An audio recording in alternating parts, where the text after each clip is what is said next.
Είναι ήδη μαζί μου ο διευθυντής της ηλεκτρονικής έκδοσης Ναυτεμπορικής, ο Μιχάλης Ψύλος. Μιχάλη, καλώς ήρθες. Καλημέρα. Καλημέρα, Ανέστη, καλημέρα στους τηλεθεατές. Με μία ακόμη μεγάλη δημοσιογραφική επιτυχία και αποκλειστικότητα, γιατί της Ναυτεμπορικής συνάντησες τον πρώην Αμερικανό πρέσβη Τζέφρι Πάιατ και σημερινό υφυπουργό Εξωτερικών. Αρμόδιο για την ενέργεια. Πολύ ωραία. Ο κύριος Πάιατ ήρθε στην Αθήνα για ένα workshop που οργάνωσε η Ευρωπαϊκή Επιτροπή Ενέργειας για τα θέματα της ενεργειακής ανεξαρτησίας της Ευρώπης. Συναντήθηκε με τον κύριο Σκυλακάκη, τον Υπουργό Περιβάλλοντος και Ενέργειας, και φυσικά είναι τιμή μας, έδωσε μια αποκλειστική συνέντευξη στην Ναυτεμπορική για το ενεργειακό μέτωπο. Μια συνέντευξη η οποία νομίζω θα συζητηθεί, γιατί ουσιαστικά ο κύριος Πάιατ με απλά λόγια λέει ότι η Ελλάδα πλέον είναι ο μεγάλος ενεργειακός κόμβος στην Νοτιο-Ανατολική Ευρώπη, που από αυτήν θα εξαρτάται τελικά ο ενεργειακός εφοδιασμός της Ευρωπαϊκής Ένωσης. Μάλιστα. Λοιπόν, να πάρουμε την εικόνα από τη συνέντευξη, Μιχάλη, και μετά θα το σχολιάσουμε μαζί. Ας δούμε, κυρίες και κύριοι, τη συνέντευξη που έδωσε στο διευθυντή της Ναυτεμπορική Μιχάλη Ψύλο, ο Τζέφρι Πάιατ. Your Excellency, dear Ambassador, dear Assistant Secretary of State, thank you very much for your interview in Nαυτεμπορική. Very happy to be here. Back to Athens. Yes, after indeed. a long period. After 2 years. For a very important meeting about the energy, the independence of energy in European Union. What is the purpose of this meeting?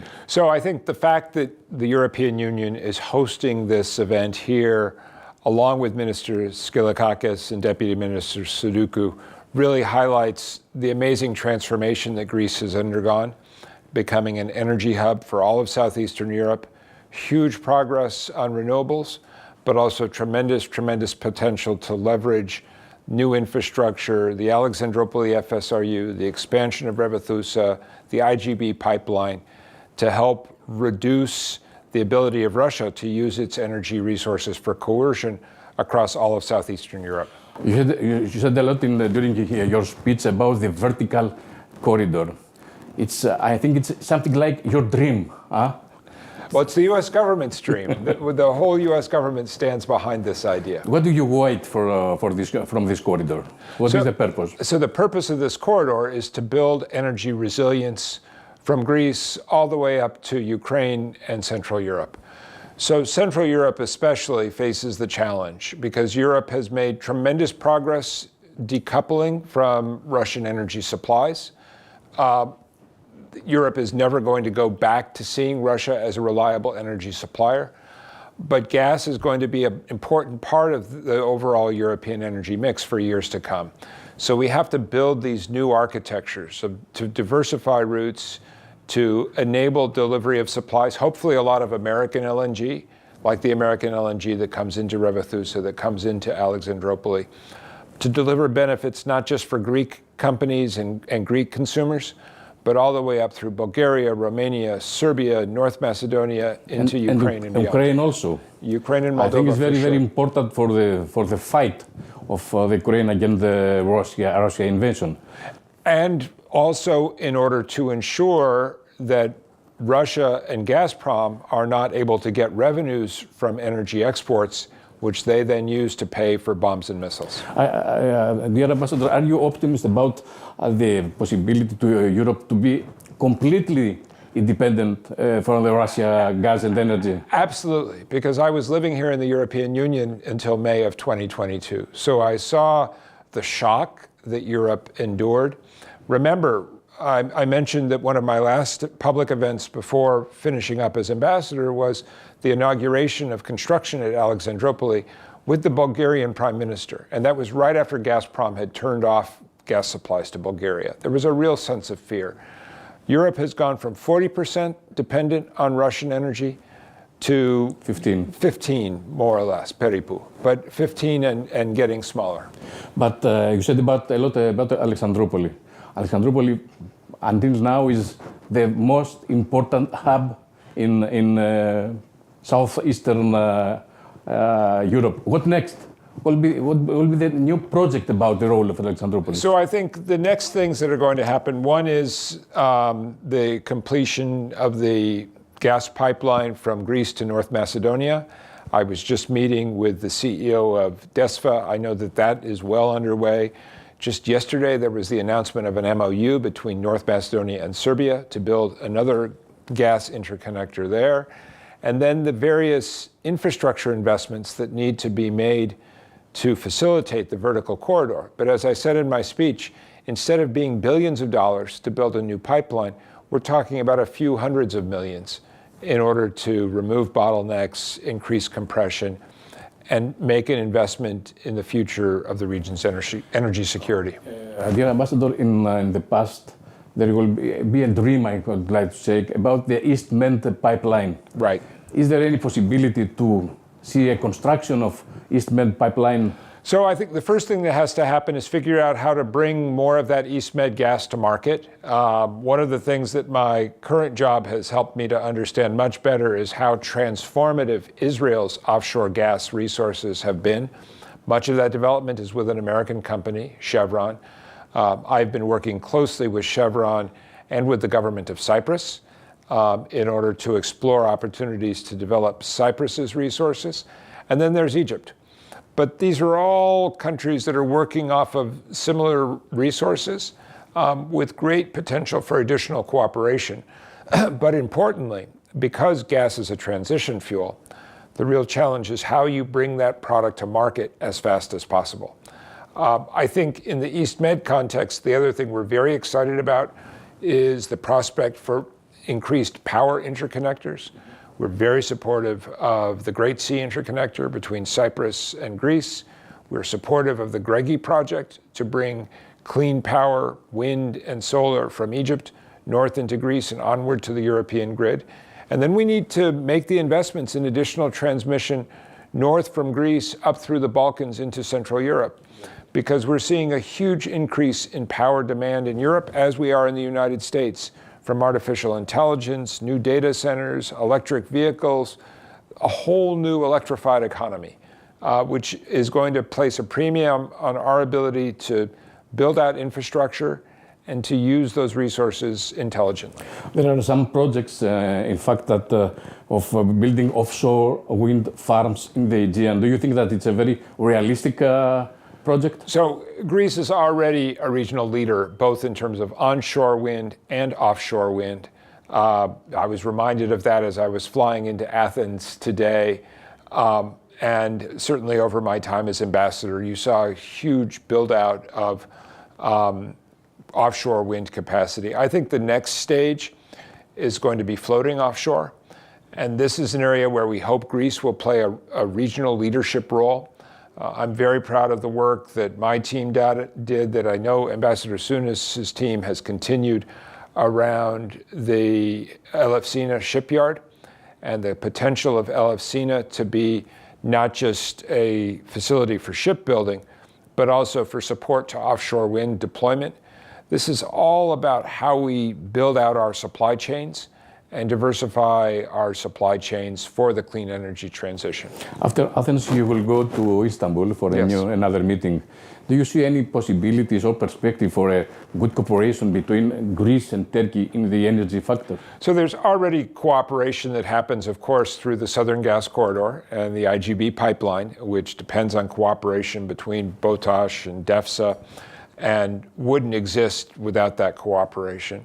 I've been impressed by the leadership Prime Minister Mητσοτάκης has shown broadly on stabilizing relations with Turkey.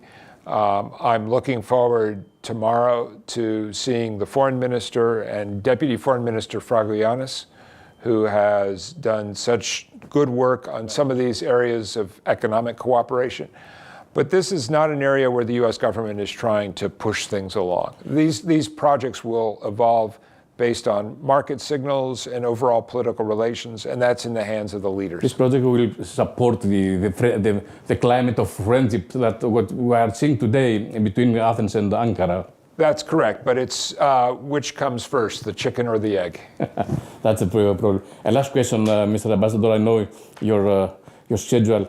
About the development in the Middle East, all of us were afraid that Iran will retaliate against Israel.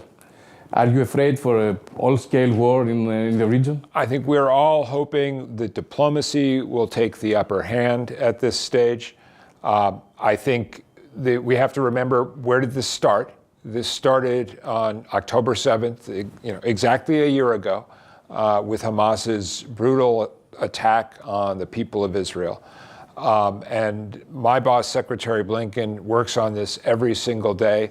The focus right now is to try to get into a process that will prioritize... Nine trips to the region, I think. At the very least, but hundreds and hundreds of phone calls and diplomatic engagements. So we're trying to focus on diplomacy, and certainly we understand how directly impacted Greece is by this crisis, but also the important role that Greece will play when the day comes where we're focused on, not on crisis management, but on reconstruction. You've got CCC, headquartered here in Athens, is the principal operator of power supply on the Gaza Strip.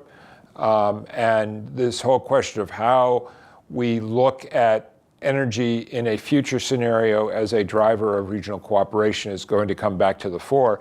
But first we have to end the violence. Thank you so much, Mr. Ambassador. Great to see you. Λοιπόν, αυτή ήταν η συνέντευξη αποκλειστική από τον Τζέφρι Πάιατ, που πήρε ο διευθυντής μας της ηλεκτρονικής έκδοσης Ναυτεμπορικής, ο Μιχάλης ο Ψύλος. Θα το διαβάσετε βέβαια σε ένα πολύ ωραίο δισέλιδο σήμερα στην καρδιά της εφημερίδας, Μιχάλη. Και στο site. Και στο site, εννοείται. Να ξεκινήσουμε με το τελευταίο σούπερ που ζητάει να τελειώσει η βία στη Μέση Ανατολή. Να τερματίσουμε τη βία. Νομίζω αυτή είναι και τελικά η αποδόση της συνέντευξης. Ο Πάιατ είναι επιχειρηματίας. Ο Πάιατ θέλει να υπάρξει ενεργειακή ανάπτυξη της περιοχής και φυσικά της Ευρώπης και της Ελλάδας. Το ερώτημα είναι με την συνέχιση του πολέμου δεν μπορεί να αξιοποιηθούν τα τεράστια κοιτάσματα φυσικού αερίου που είναι στις ακτές του Ισραήλ και του Λιβάνου, από τα οποία πρέπει με έναν τρόπο να μεταφερθούν στην Ευρώπη. Άρα λοιπόν ο Πάιατ νομίζω είναι ειλικρινής ως επιχειρηματίας, ως άνθρωπος της αγοράς δηλαδή, γιατί εντάξει είναι υφυπουργός Εξωτερικών, αλλά βλέπει την αγορά. Είναι ειλικρινής όταν λέει ότι πρέπει να τελειώσει η βία. Αλλά δυστυχώς από ό,τι φαίνεται η βία δεν πρόκειται να τελειώσει. Κλιμακώνεται. Είδαμε την τηλεφωνική επικοινωνία του Biden με τον Νετανιάχου. Θα δούμε πού θα καταλήξει η υπόθεση. Πάντως δεν πρόκειται να σταματήσει το Ισραήλ. Θα χτυπήσει το Ιράν. Το θέμα είναι πότε. Πριν ή μετά τις αμερικανικές εκλογές. Πάμε και στην είδηση που έδωσε για τις πλωτές ανεμογεννήτριες από τα ναυπηγεία Ελευσίνας. Πολύ σημαντικό. Ο κύριος Πάιατ είπε ότι αυτή τη στιγμή τα ναυπηγεία Ελευσίνας έχουν εξελιχθεί σε πραγματικά τεράστιο παράγοντα ανάπτυξης, γιατί δεν θα επισκευάζουν ή δεν θα κατασκευάζουν μόνο μέρος ή τμήματα των αμερικανικών φρεγατών Constellation στα ναυπηγεία, αλλά λέει μπορεί να έχουν και σημαντική συμβολή στην ειρηνική οικονομική ανάπτυξη, που σημαίνει πρακτικά ότι μπορούν να κατασκευάζουν πλωτές ανεμογεννήτριες. Το σχέδιο είναι να δημιουργηθούν πλωτά αιωλικά πάρκα, παράκτια στο Αιγαίο από την Ελλάδα. Ήδη στη Σαμοθράκη ένα τέτοιο project έχει ξεκινήσει. Άρα λοιπόν είναι επίσης μια σημαντική νομίζω εξέλιξη. Βέβαια αυτό δεν θα γίνει αύριο, αλλά η προοπτική είναι τα ναυπηγεία Ελευσίνας να παίξουν ένα τέτοιο σημαντικό ρόλο. Λοιπόν, φέρτε μας τώρα, αγαπητοί συνάδελφοι, το χάρτη που έχουμε ετοιμάσει να μας πει ο Μιχάλης ακριβώς για το λόγο τελικά. Μιχάλη, μπορεί να το βλέπεις και στο μεγάλο video wall και όπου σε βολεύει. Ακριβώς. Να μας εξηγήσεις για τον ερχομό του Τζέφρι Πάιατ. Γιατί ήρθε τελικά? Αυτή τη στιγμή οι ΗΠΑ θέλουν να απεξαρτηθεί η Ευρώπη ενεργειακά από τη Ρωσία. Μάλιστα. Και γι' αυτό, ειδικά μετά τη ρωσική εισβολή στην Ουκρανία, ο Πάιατ είπε ότι δεν μπορούμε να παίρνουμε φυσικό αέριο και πετρέλαιο από τη Ρωσία και με τα χρήματα αυτά ο Πούτιν να εξοπλίζει το στρατό του για να πολεμά στην Ουκρανία. Είναι μια διάσταση από την πλευρά των ΗΠΑ. Ο Πάιατ λοιπόν λέει ότι πρέπει με έναν τρόπο να μεταφέρεται το φυσικό αέριο από την Ελλάδα στην Ευρώπη. Υπάρχουν δύο τρόποι. Υπάρχουν καταρχήν οι αγωγοί, οι οποίοι το φυσικό αέριο της Ανατολικής Μεσογείου μπορούν και πρέπει να μεταφερθούν στην Ευρώπη. Το δεύτερο είναι το υγροποιημένο φυσικό αέριο. Και εδώ είναι ο ρόλος της Αλεξανδρούπολης. Η Αλεξανδρούπολη πλέον εξελίσσεται στο μεγάλο hub, το μεγάλο κόμβο υγροποίησης του φυσικού αερίου και μεταφοράς στην Ευρώπη. Και βλέπουμε στο χάρτη Ρεβιθούσα και μετά βλέπουμε Αλεξανδρούπολη. Αυτό μας λέει τώρα ο Μιχάλης ο Ψύλος. Ακριβώς. Αυτή τη στιγμή λοιπόν, ποιος είναι ο στόχος? Βλέπουμε λοιπόν στο χάρτη. Υπάρχουν δύο μεγάλοι αγωγοί. Υπάρχει ο αγωγός Τανάπ που έρχεται από το Αζερμπαϊτζάν. Μεταφέρει φυσικό αέριο μέσω Γεωργίας και Τουρκίας στους κήπους. Φτάνει μέχρι τους κήπους. Αυτός ο αγωγός μεταφέρει περίπου 10 δισεκατομμύρια κυβικά μέτρα φυσικού αερίου το χρόνο. Από εκεί και πέρα, ο αγωγός αυτός που έχει μήκος 1.850 χιλιόμετρα συνδέεται με τον ΤΑΠ, με τον Αδριατικό, από την Αδριατική αγωγό, ο οποίος διασχίζει όλη τη Βόρεια Ελλάδα. Μάλιστα, περνάει κάτω από τον Έστο. Και από εκεί και πέρα ο αγωγός φτάνει στην Αλβανία και από εκεί υποθαλάσσια περνάει στην Ιταλία. Ο στόχος του Πάιατ είναι να δημιουργηθεί τώρα και ένας κάθετος διάδρομος από την Αλεξανδρούπολη, να μεταφερθούν το φυσικό αέριο, το υγροποιημένο φυσικό αέριο στην Αλβανία, στην Βόρεια Μακεδονία, στη Σερβία, στη Ρουμανία και από εκεί στην Ουκρανία και στην Κεντρική Ευρώπη. Αυτό είναι ένα τεράστιο έργο. Αυτό είναι ένα τεράστιο έργο που όντως θα έλεγα ότι καθιστά την Ευρώπη πιο ανεξάρτητη σε ό,τι αφορά την ενεργειακή της υποδομή. Είναι ένα έργο που φυσικά, όπως είπε και ο Πάιατ, δεν θα χρειαστεί να δαπανηθούν δισεκατομμύρια δολάρια, αλλά εκατομμύρια δολάρια. Άρα η σχέση αξίας-κόστους είναι πολύ σημαντική. Και αυτό είναι που συζητήθηκε στο workshop που έγινε προχθές στο Intercontinental ανάμεσα στις ΗΠΑ, στην Ευρώπη και επιμένω με τη σημαντική συμμετοχή της ελληνικής πλευράς, του Έλληνα Υπουργού Ενέργειας Περιβάλλοντος του κ. Σκυλακάκη και της υφυπουργού Ενέργειας της κυρίας Ντούκου. Μάλιστα. Λοιπόν, Μιχάλη, πριν σε απεγκλωβίσω, γιατί ξέρω ότι είναι γεμάτη και σήμερα η μέρα σου, καταρχάς ένα σχόλιο για την Γερμανία, για την ύφεση, η οποία δεν μας έχει συνηθίσει, ας πούμε, η ατμομηχανή της Ευρωζώνης. Η ατμομηχανή της Ευρωζώνης είναι σε λίθαργο. Είναι σε λίθαργο και μάλιστα σε βαρύ λίθαργο, γιατί για δεύτερη χρονιά φέτος, χτες επίσημα παραδέχτηκε η γερμανική κυβέρνηση ότι θα είναι σε ύφεση. 0,3% πτώση του ΑΕΠ το 2024, από 0,3% αν δεν κάνω λάθος, το 23. Και για το 25 προβλέπεται μια ανεμική ανάπτυξη λίγο πάνω από το 0. Οι λόγοι είναι πολλοί. Η Γερμανία έχασε το φθηνό ρωσικό φυσικό αέριο. Σωστά. Δεν έχει βρει ακόμα αντικατάσταση. Το εισαγόμενο από το Κατάρ ή από τις ΗΠΑ είναι πολύ πιο ακριβό. Και δεύτερον, έχει προβλήματα με την Κίνα. Στην Κίνα δεν μπορεί εύκολα πλέον να εξάγει η γερμανική αυτοκινητοβιομηχανία πάρα πολλά αυτοκίνητα για πολλούς λόγους. Η οικονομία της Κίνας είναι σε επιβράδυνση, άρα έχουν περιοριστεί οι εισαγωγές. Και δεύτερον, οι δασμοί. Ναι. Η Γερμανία προσπάθησε στην Ευρωπαϊκή Ένωση προχθές να μην υπάρξουν δασμοί στα εισαγόμενα ηλεκτρικά αυτοκίνητα. Ήταν μόνο 5 χώρες που τη στήριξαν, άλλες 10 ψήφισαν κατά και 12 απήχαν, ανάμεσα τους και η Ελλάδα. Ναι. Άρα λοιπόν η γερμανική οικονομία έχει βαθιά πλέον διαρθρωτικά προβλήματα που αν δεν σταματήσει αυτός ο πόλεμος και δεν υπάρξει συνέχεια στον εμπορικό πόλεμο με την Κίνα, αυτή η ύφεση δυστυχώς θα συνεχίζεται. Έτσι. Και να πάμε και στο δεύτερο πόλεμο στην Ουκρανία, αν οι εκτιμήσεις σου, η προβλέψη σου είναι ότι κάποια στιγμή θα πρέπει να καθούν στο τραπέζι ο Ρώσος πρόεδρος με τον Ουκρανό. Νομίζω ότι δεν είναι θέμα Ρωσίας-Ουκρανίας, αλλά Ρωσίας-Δύσης. Ο Ουκρανός πρόεδρος Ζελένσκι θα έλεγα ότι είναι μια φιγούρα η οποία αν η Δύση του πει σταμάτα θα σταματήσει, αν το πει συνέχιση θα συνεχίσει. Άρα λοιπόν το θέμα είναι τι θέλει η Δύση. Ναι. Η Δύση νομίζω ότι δεν θέλει αυτή τη στιγμή έναν ισχυρό Πούτιν.